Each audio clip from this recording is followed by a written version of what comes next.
Ата-бабаларыбыз байыртан аздектеп келген ustaчылыктын шыбагасы кез келген адамга буйруп өрбөйт. Мына ошол өнөргө ээ болуу менен комуз жасап, шакирттерди тарбиялап, ал менен катар комузда кол ойноткон Жусуп агабыздын устаканасына баш бактык. Анда эмесе комуздун жасалышы боюнча кенен маалымат беребиз. Саламатсызбы? Саламатчылык. Атадан балага мурас катары өткөн устачылык өнөрдү кимден үйрөндүңүз? Канча убакыттан бери жасап атасыз? Мен комузду 15 жыл ашты да комуз чапканыма. Анан кийин атам чапчу эле. Атам эми азыркыдай эмес, мумалда ушул курал жарактардын нашарлыгынан тешем менен анан кийин искана деп коет, ал орусча стамеска. Ошон менен оюп, анан кийин сомдоп комуз чапчу эле. Анан мындай үн бербейт эле олордун чапкандарын эми. Бирок ошондо жакшы дешчү эле да. Эми азыр заман өзгөрүп, мына баягы куралдар көбөйүп, ар жактан келип жакшы немелер болуп, азыр комуздун формасы дагы өзгөрдү, жакшы болуп, жеңил, үндү да жакшы бере турган комуздар пайда болуп атат азыр. Комуз чапкан усталар көп, бирок комуздун комузу бар, аркылуу комуз. Эми комуз бул кыргыздын эң жогорку турган мүлкү десек дагы болот. Себеби комуз кыргыз менен барабар жаралган. Комуздан сураса кыргыздын бардык тарыхын айтып бере алат. Буну комуз четкен адамдар билет бардыгы. Кыргыздын чачылганын, кыргыздын кырылганын, кыргыздын кайра мамлекет болгонун, кыргыздын кубанчын, кыргыздын кайгы муңун бардыгын комуз билет. Комуздан сураса айтып берет бардыгын. Onun için komuzdu öte çevir çerte turgan adam boluş gerek. Эми комуздун тарыхы арканда айтылат. Күбүнүн башы Камбар-хан дейт. Камбар деген хан болгон дейт. Бул уга чыгып, өзүнүн нөкөрлөрүнөн адашып калып, анан аларды таппай издеп токойдун ичинде жүргөндө бир дарактан экинчи даракка секирген маймылдын карды жарылып ишегеси бир дарактан экинчи даракка илинип калат да. Анан шамал болгондо ошонун бир шак баягы ишеги кургап үн чыгып калганда баягы ишегиге тийип шак тийгенде дың деген добуш чыгат да. Анан ошол дыңылдаган добушту издеп барса, ошол ишеги болгон болот. Аны алып, ол ошол бир жыгачка керип алып, анан дыңылдатып өзүнүн өкөлдөрүн тапкан дейт. Анан дагы бир варианты бар. Айкан деген күй болчу эле илгери. Мен аны черте албайм, атам илгери чертип жүрчү эле. Айкан деген хан болгон. Бунун жалгыз уулу болгон. Ол уулу ууга чыгат дагы жолбарс чалып өлтүрөт баягыны.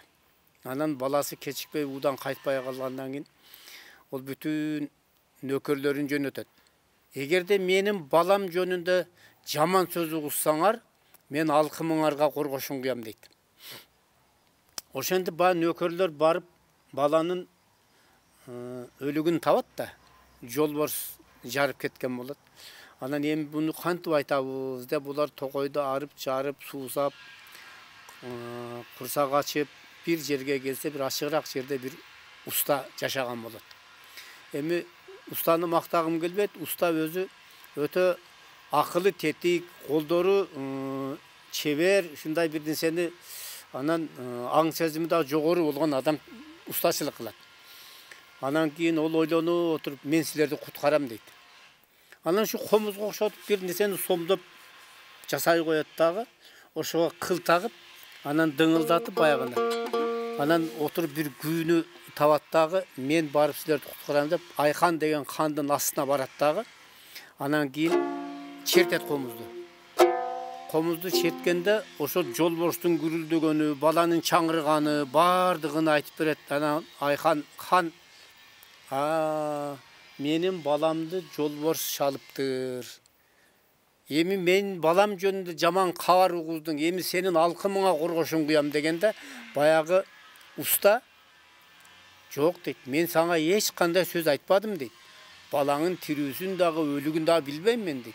Мен бар болгону мынаны черттим дейт. Мен ошону Ошондон билдим баламын өлгөнүн дейт. Анда эмесе ушунун алкымына коргошун куй дейт. Анан ошондо коргошун куйганда мына жери тешик болуп калып, анан үнү дагы жакшыраак чыга баштаган экен. Комуздун тарыгы ушул эки вариантта айтылат. Ошол бул дагы кайсы замандарда өткөн эми уламыштарда. Ошонон уламыштын көпчүлүгү чындык эле болот. Ошондон келип комуз чыккан. Канча жашыңызда үйрөндүңүз эле атаңыздан? Мен комуз чертишти анча эле бир устат неме кылбадым. Атам ончо мынча чертет эле, атаман карап туруп эле үйрөнгөм, атам үйрөткөн. Анан комузду атам 88-жылы көз өткөндөн кийин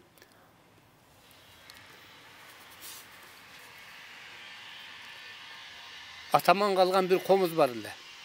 Анан кийин биз 6 уулбуз да. 6 уулдан 5өө чертет, бирөө черте албайт. Анан бул комуз мен алам деп талашып мени үйүмөн алып кетишип калды. Анан кийин мен өчөшүп бирөөдөн өрүк алып келдим дагы. Чаба баштасам, өрүктүн чаап атканда ичинде комуздун формасы чыкты. Муну айтсам, бул легенда жомок өзү токкан деп айтат, бирок чындыгында комуздун формасы чыкты да. Анан бирөө коңшум өтүп кетип атат эле, чакырдым берге. Мен комуз чабайын деп комуз чаап атсам, ушул өрүк жыгачтын ичинен комуздун формасы чыкты дедим. Карасаң десем, тооба ушундай болот экен а. Дагы эле комуздун өзү экен деп калды. Анан ошого карап дагы кичине эми бүтүндөй эмес, ой бери камкаттыктары бар, олорду толтуруп туруп анан ошого карап комуз чаптым. Комуз чаап анан чертип жүрдүм. Bir günde biri geldi dağı, sen komuz çabat ekensin, komuzunu mağa ver. Men ne verem, komuz mektepke barat dedi dağı. Anam bayağı komuzdu koy desem buldu, 1000 son verip alıp ketip kaldı. Bekeri жүргөндөн көрө komuz çapkanım жақсы eкен dedim anam. Komuz çapkan götürdüm. Burun ataman görgüm de. Anam komuz çaba başladım. Biri Moskvadan gelip 3 ap ketti. 3 12 ming alıp ketti. Anam men onun akçasına kızıkkanım yok. Uşunu жақшына kılıp çabайын жақшы kılıp çağırayın da ondan özüm tırışa başladım. Ondan tağdır nasip bulup şu жерге gelip turup kaldım da. Boluş Madazim'tin ayılına. Бұл жер комузчулардын айылы экен өзү. Бүтүн комузчулар көп ушул жерден чыккан экен, эң кыйыны Болуш Мадазимов экен. Мен кишини көрбөдүм. Баласы бар мына жерде, Мамат Мадазимов деген. Азыр университеттен мугалим болуп иштейт. Анан 3 комуз чаап, бирөө айтып калды, ошол жерде иштейт дегенден бардым. Көрсөтөйүнчү деп барсам ал жок экен. Бир Абдубап деген дагы бир комузчу бар экен. Не турасың деле, шундай нерсе, мен сынап берем комузуң деп келди дагы. Komuzdu çertip kötü, o komuzların ayabay жақсы eкен dedi. Anan men onda jönle mınандай bozuraygan boyunca ele koygam da, mınандай boz ele boyunca ele. Emi dedi, bunu kızıldap koysan bolot. Men kantip kızıldayмын, bunu hiç kim айтпай koyduk desem. Akti sıypap durup, kurgaganda arsıp taşlap maylap koysan kıpkızıl olup kalat dedi. Örüktün kraskası özünde dedi. Anan bayak aytkандай kıldım, mınандай kıpkızıl olup jatıp kaldı anan. Kraskalanbaydı, örük özü kızarат şunday bolуп. Красkanın кереги жок bu. Красkanın кереги жок. Boyoganda. Ооба. Boyogonun кереги жок. Özü boyolup turup мына кызыл болуп. Кызыл өрүк, комуз. Өрүк чапканыңызды көрсөтүп бересиз анда бизге? Мейли, өрүктөн неме кылсам. Бул комуз оңой эле чабыла койбойт. Комуз дароо эле өрүктү кыркып келип эле анан чапкылап комуз чыкпайт бул. Örük 3 yılda daha kurgabait. Ana gördüңөр го, ana toголок турган өрүктүн мен кесип алып коydum. Мартта бул эми тилдиремин, анан турат, оёмун, сомдоймун. Ана мына да узак болгон өрүк. Бул 4 жылдык өрүк. Мына өрүк жыгачы мына ушул. Эми буну мен ончо тегиздебедим, тегиздеп неме кылышым керек. Мына бул шаблон өзүнүн макети.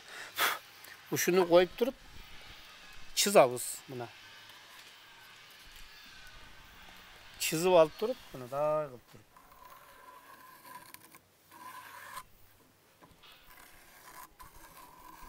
Bardıq ustalarıyla şunday kılar. Çizip alıp, çizbasa bunu жақсы olmaydı da.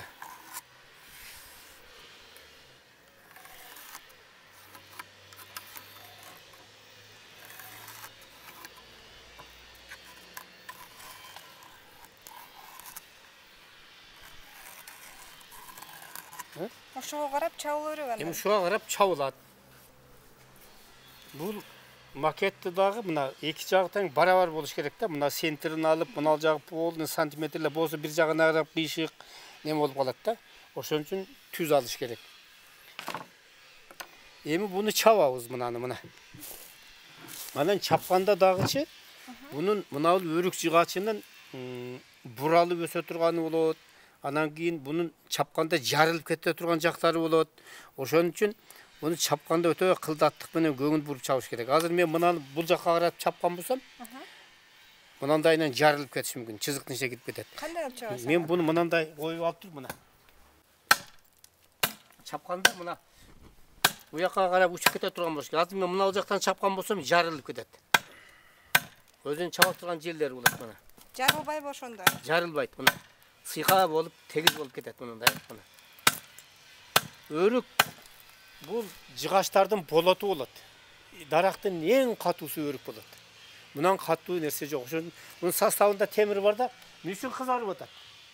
Анан о мен чапкан жерлерде кече жаан турган жерлер полный кызарып жатып калды. Суу тийгенде эле кызарып, заң чыгып кетет да.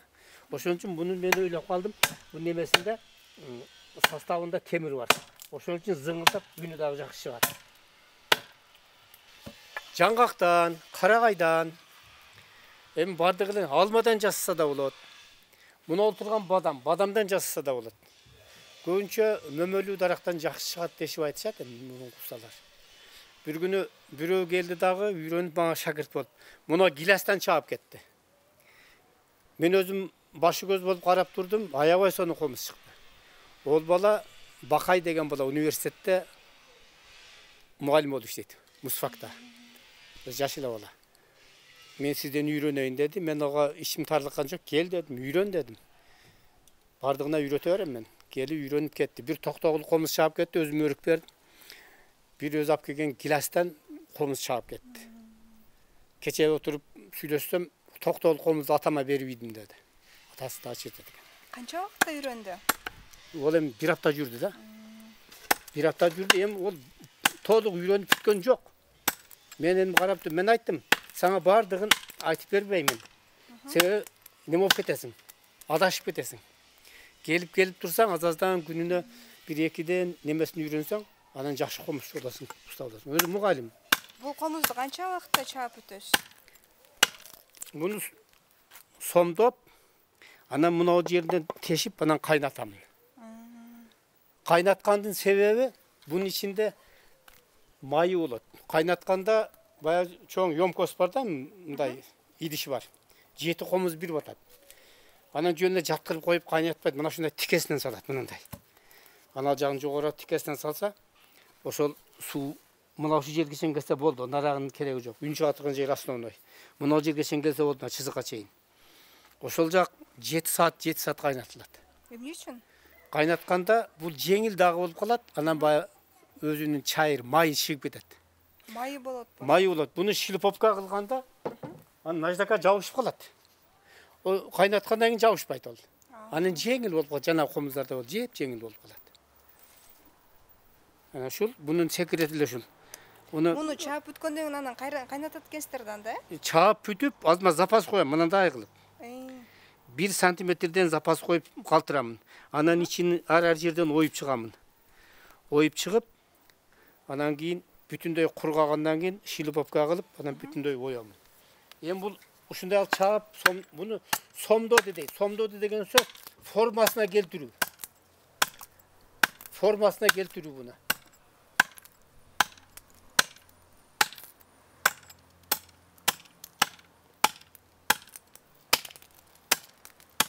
Менин атам айтат эле да.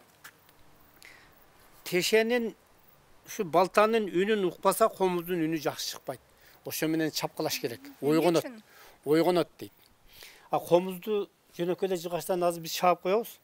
Комузду черппей койсо, комуз тарынат, үйүнгүүгө келбей коет. Кыйынчылык менен келет. Кыйынчылык менен келип, анан кайрадан анан оңдолуп кетет. Тарынышы жазылат да. Комуз да тарынат экенден да? Ha? Komuz kadimgidey tarınat. Çertpey koysan. Ben ana şu komuzlardı, bayağı komuzlardı. Sağır bir namazdan giyin. Keç bir jatarda bardın bir sıradan çertip neme koyamın. Mına uşunday kılıp somdodu deyip halına formasına keltiret.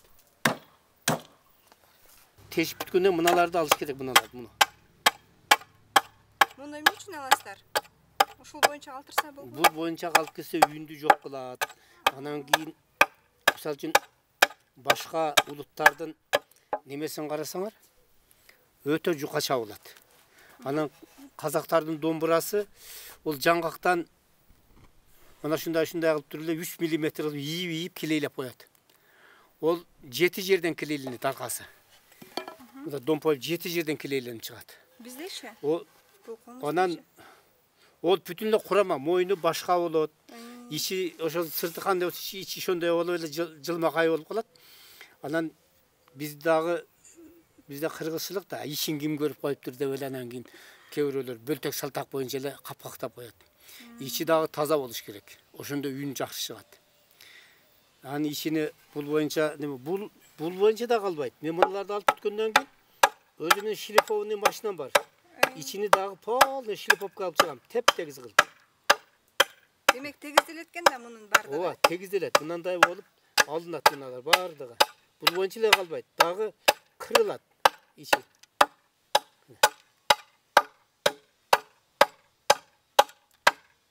Бул канча күн турду кайнатылгандан кийин?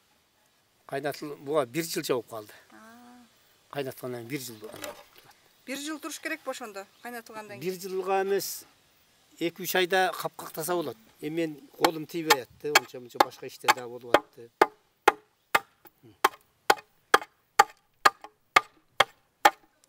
Комуздун азырынча эки эле түрүн жасаймын. Токтогул деп коем, токтогул формасы. Ол эми байыркы комуз ошол. Токтогулдар ошо комузду чертип, анан ошону менен чыкканда, ол эми алып жүргөнгө ыңгайлуу болгон. Чепкендин тондун ичине салып алып, анан алып жүргөн ол кичинекей. Жаан чачыындан, күндөн сактаган. Кийин барып мынандай кылып, мына жерден ийин чыгарып мынандай. Анан өзгөртүлгөн комуздар булар. Бул токтогул формасында, токтогулдун комузунун формасындагы комуздардын атасы десек да болот. Бул байыркы биринчи чыккан комуз ошол болот. Анан мыналар онун кийинки чыккан. Өнүккөндөн кийин, кыргыздар өнүккөндөн кийин анан кийин ушул комуздар чыккан. Музыканын немесине кадырына жетип, анан онун деле эч немеси жок. Буну азыр мына ушуга неме көбүрөөк кызыгышат да. Токтогулдун комузуна немеси кардар азыраак. Ончо-мунчасы токтогул комуз чаап бер дегенде чаап берем ошолорго. Бул комуздун аталышы кандай анда? Кайсын? Бул жөнөкөй комуз деп аталат. Жөнөкөй эле. Комуз. Черткен ыңгайлуубу? Ыңгайлуу үнү сал ого караганда катуураак чыгат. Үнүнөн айырмаланат. Катуураак чыгат. Мына ушундай болот. Анан бул капкакталынат, бүтүрүп туруп. Мына бул капкакталган комуз мына. Бул канча вакытта капкакталды? Катып бүттү бул. Эми мына чекелерин алышым керек да. Мынандай буну Иранда деп койгон илгеркилер. Уручной. Колдо иштете турган мына. Тегизде болобу ошол? Ушу менен тегизилет мына.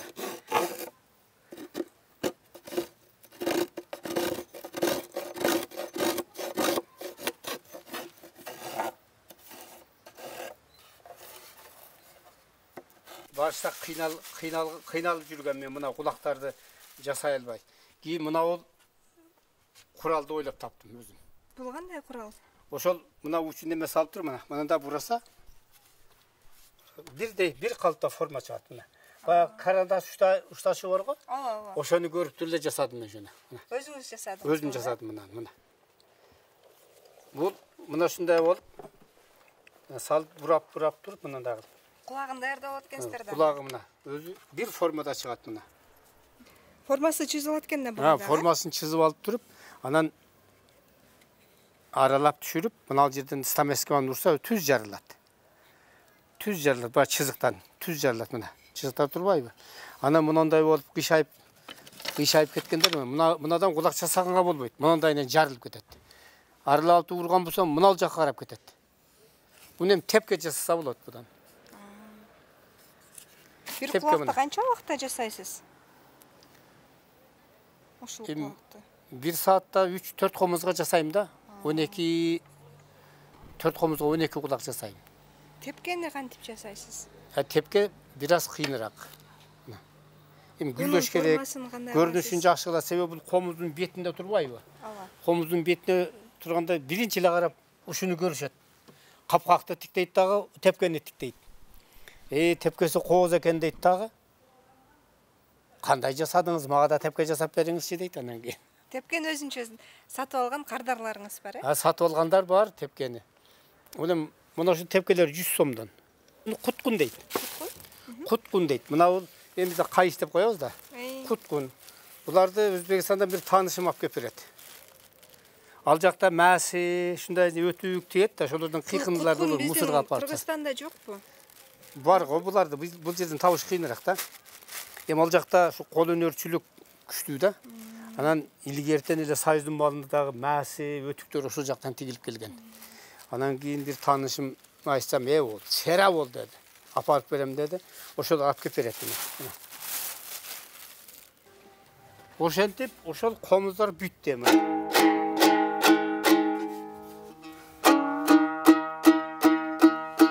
Комуз сиз үчүн эмне?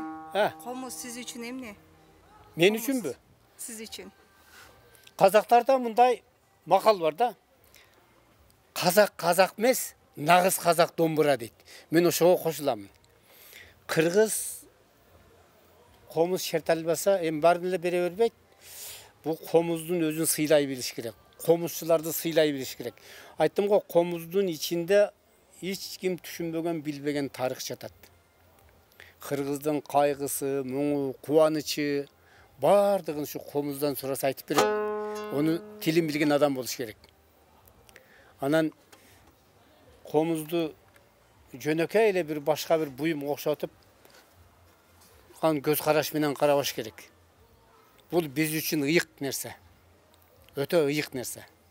Men komuz çapkanım için aytkan jerim yok. Bирок komuzga liboy adam şunday түшүнүк бериш керек.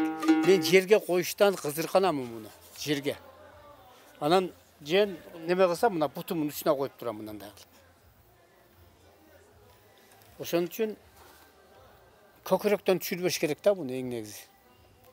Oğutta asbapta. Karmaganda mına eski komuzçular, mına müzikalni mektepterde komuz üretip otkan yerde komuzdu karmaştı üretip başta. Mınanda karmagan, mına başın menen beraber otursun, mında oturgun. Ошол комузду кармаганда отуруштун да эрежеси бар. Комузду чертпеген адам келип кызыгып туруп кармаганда эле мен билем, бул комуз черте албайт дейм. Чында комузду чертип жүргөн адам башкача кармайт, аяр кармайт. Сылык кармайт. Сиз чапкан комуздар кайсыл жактарга жөнөтөсүз? Кайсыл жерлерде? Ошто Жалал Абадтан алып кетти. Бишкекке кетти, бир 4-5. Anan kийин bul жерде ушундай экен, Бишкек деген ат бар экен, ошол Бишкектен алып келдим. 18 миңге деген комуздарды эле көрдүм. Эмнеси менен айырмаланат экен? Айырмасы жок. Кайра менин комузман, менин мына комуздарыман начар. Мындай эмес. Мындай эмес. Эмне каяктан алып келдиң? Мен Бишкектен алып келдим дегенде. Баткендин комузу дешип калып атпайбы? Oştun ele komuzu. Bulardın dağı örüktü. Ne olacakta zerbalik degen ayıl var. Ana olacakta örük köbüse degen. Sebebi su barışı öte nemeken kurgakçılık bulat. Ana örüktürden ошол жерден alып geldim. Ошол жердин örüğü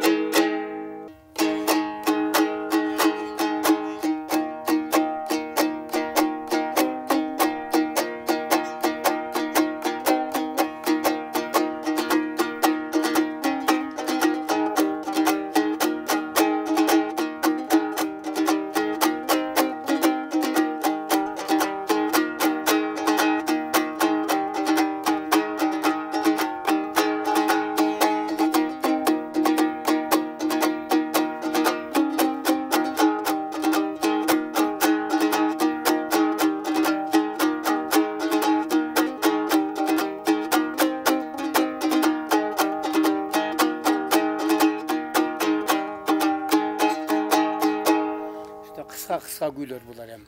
Ырдап да бериңиз, ырдай аласызбы? Ырдап берейин. Карагандарды десем кандай болар экен эми? Азыр мен 67-демин да. Бул Токтогул комузу. Токтогул комузу. Колуңуздагы.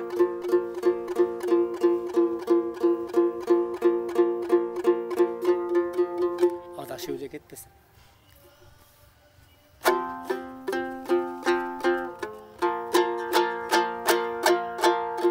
Үнүмө туура келер.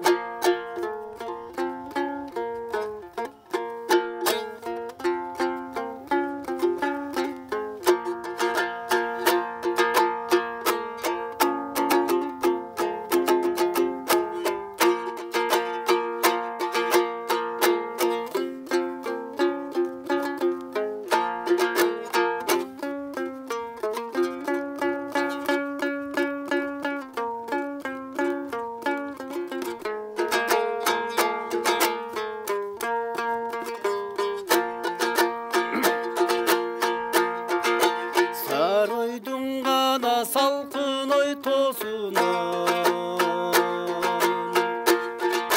Sağızgan gana uça teyiz olsundan Sanağa gana salıp oy izdesin Kan teyin tab albay koydum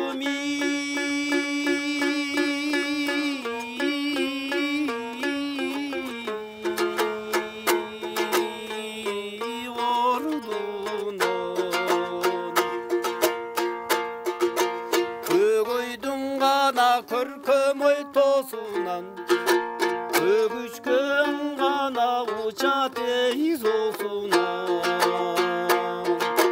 Köngülgü gana salıp oy izdesin Kan teyin kör albay koydum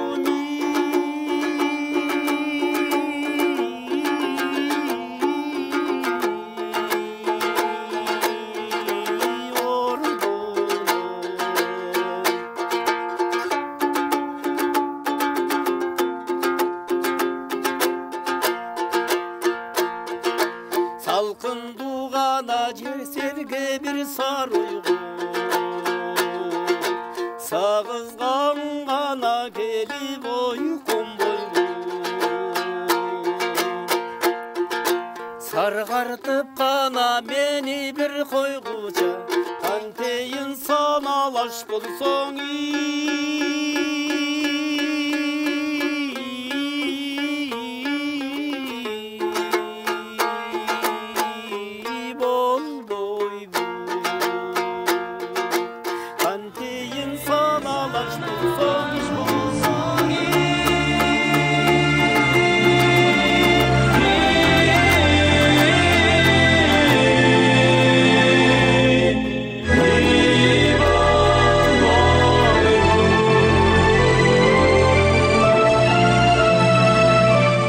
УТРК Ош телеканалында Мурас программасы, аны мен Зарина Рахманбердиева алып бардым. Сиздер менен комуздун чабылышы боюнча маалымат бердик.